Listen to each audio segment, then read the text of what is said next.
c'entro anch'io. Ed eccoci allora, cari amiche e cari amici di Teletutto, nel nostro primo appuntamento con Centro Anch'io speciale Vini Bresciani. L'avete riconosciuto, più bello e simpatico che mai, Davide Lazzari. Io però te lo chiamare Davidone, posso? No, fare quello che vuoi. No, Lazzarone no, è meno elegante, non starebbe bene. Che bel vigneto alle nostre spalle qui a Capriano del Colle. Ma non è l'unico vigneto a Brescia, questo, A Brescia ce ne sono tantissimi di vigneti, tantissime zone di produzione del vino, ma so che tu non sai neanche come funziona la denominazione di origine. Mi hai già sgamato. Lo sapevo, cioè ad esempio c'è un insieme di regole, come si chiamano queste regole? E queste regole che cosa devono definire per forza? Lo sai? Mamma, non ci siamo ancora salutati, che già cominci con le domande difficili. Partiamo subito. Mi faccio aiutare, poi ti sistemo io, guardate un po'. Siamo qui in Piazza della Loggia insieme al signor Gigi, vero?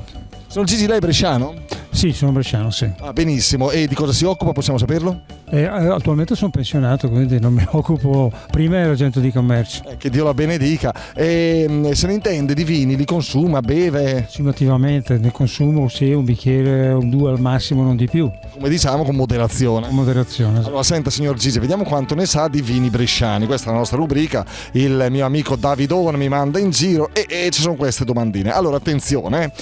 Come si chiama l'insieme delle regole, secondo lei, signor Gigi, che definiscono l'utilizzo di un nome di denominazione vinicola IGT, DOC oppure DOCG? Si chiama regolamento vitivinicolo, si chiama disciplinare di produzione oppure si dice canone vitivinicolo? Io vado a indovinare la seconda. Bravissimo, hai indovinato bene, disciplinare di produzione.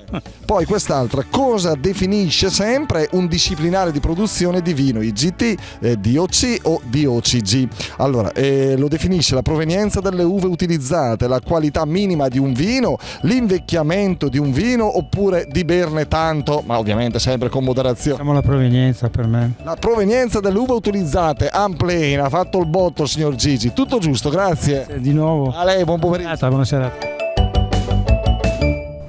Gigi se l'hai cavata benissimo, Davide, che dici? È un fenomeno. È un fenomeno, addirittura. È un fenomeno. È riuscito a indovinare il disciplinare di produzione. Non è facilissima. E che tutti questi disciplinari, che siano DOCG, DOC, IGT, debbano rispondere alla domanda da dove vengono le uve. Poi in realtà aggiungono dove devono essere vinificate, dove devono essere imbottigliate.